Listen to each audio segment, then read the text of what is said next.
नमस्कार, मैं नवीन जायसवाल फोरपिन राजस्थान में आपका स्वागत है। लोकसभा चुनाव से पहले बीजेपी की वॉशिंग मशीन एक बार फिर एक्टिव हो गई है और इस वॉशिंग मशीन में कांग्रेस या दूसरी पार्टी के उन तथाकथित काले चेहरों को धोया जाएगा। मैं तथाकथित इसलिए कह रहा हूं कि ये वो चेहरे हैं जिन पर पिछली कांग्रेस सरकार के समय बीजेपी के नेताओं ने आरोप लगाए थे। सिर्फ आरोप लगाए थे, साबित नहीं हुए थे।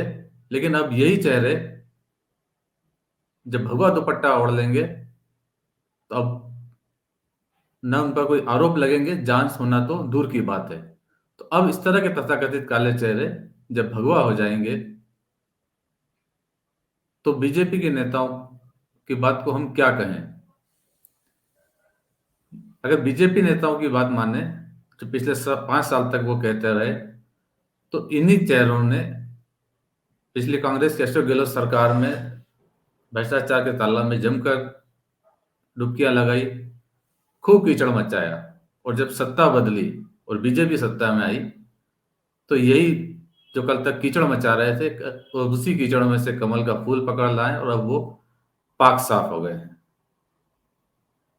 और जो बीजेपी के नेता कल तक जमकर मुखर थे, खूब चीख चीख कर आरोप लगा रहे थे, अब उन्हें सांप सूंघ गया है, जुबान पर लकवा मार गए हैं। न थूकते बन रहा है, न निगलते बन रहा है। और आखिर थूके भी तो कैसे थूके और किस पर थूके? क्योंकि थूकेंगे तो गिरेगा जाकर अपने ही पार्टी के बड़े नेताओं पर जो फैसले ले रहे हैं, जो दिल्ली में बैठे हैं, वहां से पर्ची आ रही है और यहाँ बैठे नेता तो कोई फैसला करने की स्थिति में है नहीं है, तो वो विरोध जताने की स्थिति में नहीं में भी नहीं है, बोल भी नहीं पा रहे हैं कि कल तक जिन्हें हम चोर कह रहे थे अब किस मुंह से उन्हें हम गले लगाएं। लेकिन चूंकि पार्टी का आदेश है तो नेता सरेंडर हो गए हैं और कल तक जिन्हें चोर बता रहे थे अब उन्हें सर्टिफिकेट बांटते घूम रहे हैं और कहने लगे हैं कि हम स्वागत करते हैं, हम तो राष्ट्रवादी पार्टी हैं और जो भी आ रहा है तो वो राष्ट्र हित में ही होगा, वो तो अब हमारे परिवार का सदस्य हो रहा है।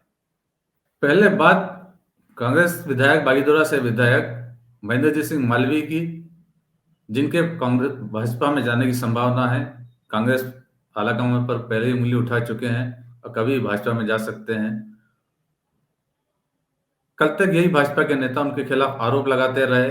अभी महीने भर पहले की बात है जब बांसवाड़ा के जिला अध्यक्ष ने महेंद्र सिंह मालवीय के भ्रष्टाचार को लेकर आलाकमान को चिट्ठी लिखी थी और ईडी से जांच की मांग की थी। जनवरी में 18 तारीख को ये चिट्ठी लिखी गई थी और चिट्ठी लिखी थी भाजपा के जो प्रदेश प्रभारी है अरुण सिंह को, उनको लिखी गई थी कि राष्ट्रीय महामंत्री और राजस्थान प्रभारी महोदय जी। और विषय ये था कि माही जल संसाधन विभाग में गहलोत सरकार के श्री महेंद्रजीत सिंह मालवीय द्वारा रुपए 2629 करोड़ राज्य सरकार एवं 547 करोड़ केंद्र सरकार द्वारा स्वीकृत राशि से माही एवं सिंचाई विभाग में हुए कार्यों का सत्यापन कर किए गए भ्रष्टाचार की जांच ईडी से कराए जाने बाबत। इस पत्र में साफ आरोप लगाए गए थे कि इस परियोजना के अंदर जमकर भ्रष्टाचार हुआ है और जो सिंचाई की जानी थी उन गांवों को पानी नहीं मिल रहा है और इसमें भ्रष्टाचार हुआ है, तो ईडी से इसकी जांच कराई जाए। यह पत्र लिखा था भारतीय जनता पार्टी के बांसवाड़ा के जिला अध्यक्ष लाभचंद पटेल ने। लेकिन अब मालवीय की जब से भाजपा में आने की चर्चा शुरू हुई है, अब भाजपा नेताओं के सुर बदलने लग गए हैं और वही भाजपा के जिला अध्यक्ष लाभचंद पटेल जो कल तक मालवीय को भ्रष्ट बताते हुए उनके खिलाफ ईडी से जांच की मांग कर रहे थे, अब कह रहे हैं कि वो तो हमारे परिवार के सदस्य हैं और राष्ट्र अगर वो आ रहे हैं तो राष्ट्र हित में लिया गया फैसला है और हम उसका स्वागत कर रहे हैं। बीजेपी हमारा देखो ये हमारे राष्ट्र नेतृत्व का निर्णय है और अब की बार 400 पार का निर्णय है। हमारे देश का जो शीर्षक नेतृत्व है और उनका और मालवीय जी अगर राष्ट्र हित में इस देश के लिए भारत माता को परम वैभव पहुंचाने के लिए और राष्ट्र हित में आते हैं तो भारतीय जनता पार्टी के कार्यकर्ता राष्ट्र नेतृत्व के निर्णय को तहे दिल से स्वीकार करता है। लक्ष्य साफ है। पहले विधानसभा चुनाव में वोट लेने थे तो यही हमें भ्रष्ट लगते थे और हमने जनता को बताया कि ये भ्रष्ट हैं, वोट मांगिए, आपने हमें वोट दे दिए।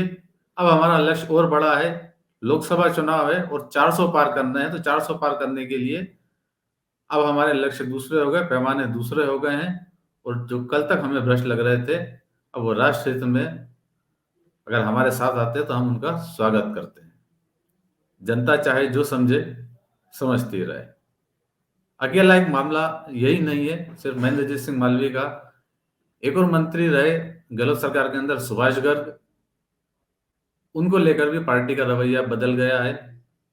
ये वही सुभाष गर्ग है जिनके खिलाफ जब गहलोत सरकार में वो मंत्री थे तो रीट पेपर लीक के मामले के अंदर भाजपा नेता डॉक्टर किरोड़ी लाल मीणा ने खुलकर आरोप लगाए थे, उनके खिलाफ प्रेस कॉन्फ्रेंस की थी, पेपर लीक में उन्हें आरोपी बताया था। साल भर पहले की बात है जब किरोड़ी लाल मीणा ने बाकायदा प्रेस कॉन्फ्रेंस करके सुभाष गर्ग पर आरोप लगाए थे कि पेपर लीक मामले के अंदर वो बड़े आरोपी हैं। तब डॉक्टर किरोड़ी लाल मीणा ने कहा था कि गहलोत सरकार के मंत्री सुभाष गर्ग के मार्गदर्शन में रीट 2021 का पेपर लीक किया गया है और इस प्रकरण में कांग्रेस के कई और नेता शामिल हैं। तब डॉक्टर किरोड़ी लाल मीणा ने बताया था कि सुभाष गर्ग ने 3 स्टेट कोऑर्डिनेटर्स में से 1 स्टेट कोऑर्डिनेटर और 7 रीजनल कोऑर्डिनेटर में से 5 रीजनल कोऑर्डिनेटर को परीक्षा के आयोजन में महत्वपूर्ण जिम्मेदारी दी थी और रीट पेपर लीक का खेल इन्हीं लोगों ने किया। मंत्री सुभाष गर्ग के निकट परिचित भूगोल की सह आचार्य डॉक्टर सुनीता चौधरी को अजमेर जिले का कोऑर्डिनेटर बनाया गया। डॉक्टर किरोड़ी लाल मीणा ने तब आरोप लगाया था कि राज्यसभा सांसद डॉक्टर किरोड़ी लाल मीणा ने रीट पेपर लीक मामले में मंत्री सुभाष गर्ग पर बड़ा आरोप लगाया है। डॉक्टर मीणा ने कहा कि 2012 में हुई अध्यापक पात्रता टीईटी की परीक्षा के दौरान सुभाष गर्ग माध्यमिक शिक्षा बोर्ड के अध्यक्ष थे। उन्होंने टेट के पेपर कोलकाता की सरस्वती प्रिंटिंग प्रेस से छपवाए थे और जो बोर्ड के अध्यक्ष रहे डीपी जरौली, उनसे गर्ग के क्या संबंध थे उसको लेकर भी उन्होंने खुलासे किए थे और इसका जवाब भी सुभाष गर्ग ने दिया था तब। और उन्होंने डॉक्टर किरोड़ी लाल मीणा पर ही आरोप लगाए थे किरोड़ी के सूत्र कहां तक जुड़े हुए हैं इसकी भी जांच होनी चाहिए। यानी डॉक्टर किरोड़ी लाल मीणा ने लगातार संघर्ष किया पेपर लीक के मामले को लेकर, सुभाष गर्ग पर जमकर आरोप लगाए। सुभाष गर्ग आरएलडी से आते हैं जो पिछले चुनाव के पहले तक कांग्रेस के साथ सहयोग कर रही थी और सुभाष गर्ग आरएलडी के कोटे से ही मंत्री थे। हालांकि एकमात्र विधायक थे और एकमात्र वही मंत्री थे क्योंकि मुख्यमंत्री अशोक गहलोत के करीबी थे और इस बार भी कांग्रेस ने एक सीट उनके लिए छोड़ दी थी। चुनाव हुआ, वो फिर जीत गए, लेकिन अब स्थिति बदल गई है। आरएलडी इंडिया गठबंधन में शामिल थी, लेकिन जब मोदी सरकार ने चौधरी चरण सिंह को भारत रत्न देने का फैसला किया तो उसके बाद में जयंत चौधरी का मन बदल गया और वो इंडिया गठबंधन को छोड़कर एनडीए के साथ चले गए और उसके साथ ही सुभाष गर्ग की पार्टी अब एनडीए में शामिल हो गई है। तो अब भाजपा नेता खामोश हैं और डॉक्टर किरोड़ी लाल मीणा अब कुछ नहीं बोल रहे हैं क्योंकि अब उनके गठबंधन का हिस्सा हो गए हैं। तो जो सुभाष गर्ग पर लगातार आरोप लगते रहे थे, अब तय बात है कि शायद अब उन आरोपों की जांच नहीं होगी या उन आरोपों पर अब कोई बात भी नहीं होगी। ये सिर्फ इन 2 नेताओं के मामले नहीं है।